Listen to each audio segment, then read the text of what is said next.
नमस्कार साथियों। पौराणिक कथाओं की श्रृंखला में आप सभी के सामने प्रस्तुत है कहानी सुलोचना। प्राचीन युग में लंका में रावण नाम का एक राक्षस राज्य करता था। उसके कई पुत्र पुत्रियां थे, किंतु उसके सभी पुत्रों में से जो पुत्र सबसे वीर और धुरंधर प्रतापी था, उसका नाम था मेघनाद। एक बार युद्ध में मेघनाद ने देवराज इंद्र तक को परास्त कर दिया था, जिसके उसका नाम इंद्रजित पड़ गया। युवा होने पर इंद्रजित का विवाह हुआ। उसे पत्नी के रूप में एक अत्यंत रूपवती और सुशील तरुणी प्राप्त हुई, जिसका नाम था प्रमिला।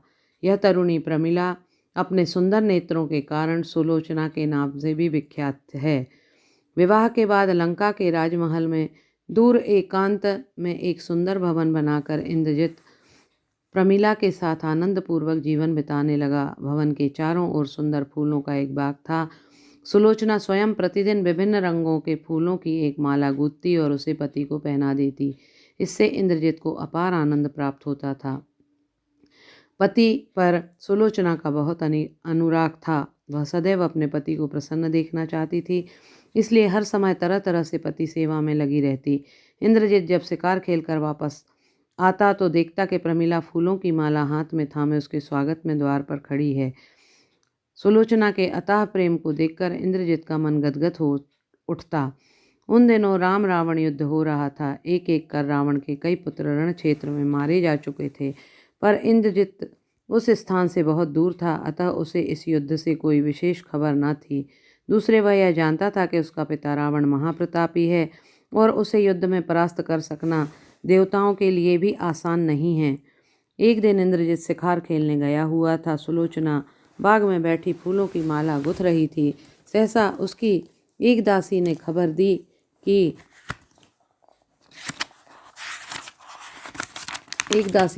दी कि भवन के द्वार पर एक बुढ़िया बैठी रो रही है।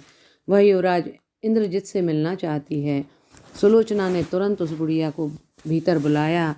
वह आई तो सुलोचना ने उससे इस तरह रोने का कारण पूछा। बुढ़िया ने रोते हुए कहा, क्या कहूँ, कहते हुए दिल फटा जाता है। मैं युवराज इंद्रजित की दाई हूँ। युवराज मेरी ही गोद में पला और बड़ा है। उसने मेरी ही गोद में चलना सीखा।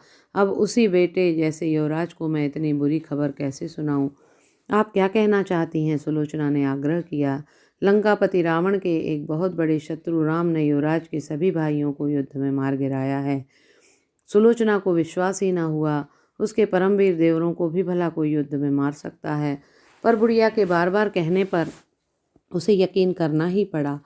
इंद्रजित शिकार से वापस लौटा तो प्रमिला को दुखी पाकर स्तंभित रह गया। वह दूसरे ही क्षण जब उसे सुलोचना की उदासी का कारण मालूम पड़ा तो वह गुस्से से कांपता और दांत पीसता हुआ बोला, कोई बात नहीं, मैं देखता हूँ राम मेरे हाथ से कैसे जीवित बच पाता है। सुलोचना माला लाकर इंद्रजित को पहलाने चली तो इंद्रजित ने इनकार करते हुए कहा, ऐसे अवसरों पर वीरों की पत्नियां अपने पति को फूल मालाएं नहीं कवच पहनाती हैं। लाओ शीघ्र मुझे मेरी ढाल, तलवार और धनुष बाण दो।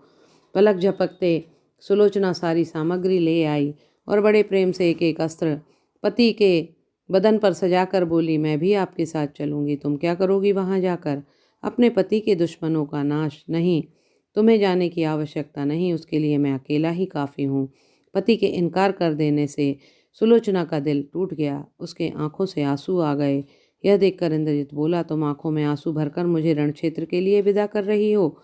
इंद्रजित की बात सुनकर सुलोचना ने झट आंसू पोंछ लिए। जल्दी से थाल लाकर हल्दी अक्षत से पति की आरती उतारी और माथे पर कुमकुम तिलक लगाकर उसे रण क्षेत्र को विदा किया। शाम घेर आई। भूखी प्यासी सुलोचना पति की प्रतीक्षा में पलक पावड़े बिछाए बैठी थी, पर पति नहीं लौटा। धीरे धीरे रात हो गई। सुलोचना की बेचैनी बढ़ती गई। ऐसा तो कभी नहीं हुआ कि उसके पति ने उसे दिया वचन भंग किया हो। अवश्य उनके साथ कुछ ऐसी वैसी घटना घट गई होगी। इस विचार से सुलोचना के मन को झकझोर डाला। आखिर जब आधी रात हो गई तब सुलोचना से नहीं रहा गया। उसने अपनी कुछ सहेलियों को इकट्ठा किया और बोली, मैं अपनी पति की तलाश में लंका जा रही हूँ। तुम में से जो मेरे साथ चलना चाहें तैयार हो जाओ। एक सहेली समझाती हुई बोली, पर युवराज्ञी, इस वक्त लंका में जाना खतरे से खाली नहीं है। एक तो महल के फाटक बंद होंगे, दूसरे उस रास्ते में राम की सेना का पड़ाव होगा। पति के लिए मैं हर तरह का खतरा उठाने को तैयार हूँ।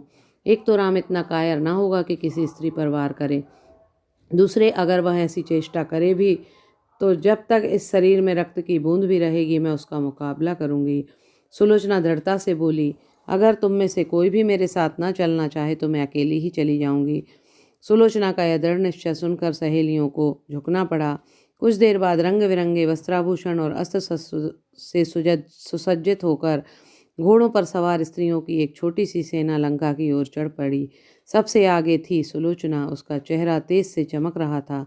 ऐसा प्रतीत होता था मानो साक्षात रणचंडी पृथ्वी पर अवतरित हो गई हो। जहां राम की सेना का पड़ाव था उससे कुछ दूरी पर ही सुलोचना रुक गई। उसने एक पत्र लिखकर सहेली के हाथों से राम के पास भिजवाया। पत्र का आशय यह था कि मैं इंद्रजित की पत्नी और रावण की पुत्रवधू हूँ और अपने पति से मिलने लंका जा रही हूँ। मैं एक पल भी गंवाए बिना उनसे मिलना चाहती हूँ। अगर तुम्हें कोई एतराज हो तो मैं तुमसे युद्ध के लिए भी तैयार हूँ। यह पत्र पढ़कर राम जी बोले, पतिपरायणा नारी के मार्ग में बाधा उपस्थित करना मेरा कार्य नहीं है। जाओ उससे कह दो कि वह निर्विघ्न लंका जा सकती हैं। पल भर बाद घोड़े पर सवार सुंदरियों की एक सेना राम के पड़ाव के सामने से गुजर गई। राम को देखकर सुलोचना ने तलवार उठा और माथे से जरा झुकाकर उन्हें नमस्कार किया और आगे बढ़ गई। सुलोचना को वीरोचित वेश में देखकर राम भी प्रभावित हुए बिना न रह सके। उधर लंका में जब इंद्रजित को यह समाचार मिला कि सुलोचना उससे मिलने आ रही है तब वह स्वागत के लिए दरवाजे पर दौड़ा आया। उसने सुलोचना को बाहों में भरकर हृदय से लगा लिया।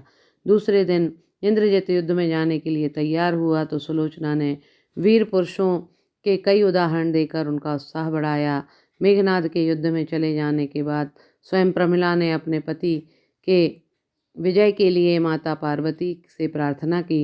इंद्रजित तूफान की तरह राम की सेना पर टूट पड़ा और उसे कुछ देर के लिए छिन्न भिन्न कर दिया, किंतु बाद में अपने चाचा विभीषण की दगाबाजी का शिकार होकर वह लक्ष्मण के हाथों मारा गया। इंद्रजित की मृत्यु की सूचना ने राजमहल का कोना कोना शोक विवल हो उठा। इंद्रजित की माता मंदोदरी और पत्नी सुलोचना के आंसू थमते ही नहीं थे। जब मंदोदरी कुछ स्वस्थ हुई तो सुलोचना को छाती से लगाकर बोली, बेटी, मेरे पुत्र की अब तू ही यादगार रह गई है। अब तू मेरे पास यहीं रहा कर। आप कैसी बातें कर रही हैं माँ? पति ही मेरे सब कुछ थे। जब वही इस संसार में नहीं रहे तब भला मेरे रहने से क्या लाभ। इतना कहकर सुलोचना ने अपने सारे कीमती वस्त्राभूषण उतार दिए। समुद्र किनारे इंद्रजित की चिता सजाई गई। चिता में आग लगने के पहले सुलोचना ने सास मंदोदरी तथा ससुर रावण के चरण छुए और पति का शव गोद में लेकर चिता पर बैठ गईं। चिता में ज्वालाएं उठने लगीं। वह अपने वीर पति के साथ साथ ही सती सुलोचना भी भस्म होकर अमर हो गईं। बहुत बहुत धन्यवाद साथियों। आपको यह कहानी पसंद आई होगी। यदि कहानी पसंद आई हो तो मेरे चैनल को लाइक और सब्सक्राइब अवश्य करें। बहुत बहुत धन्यवाद।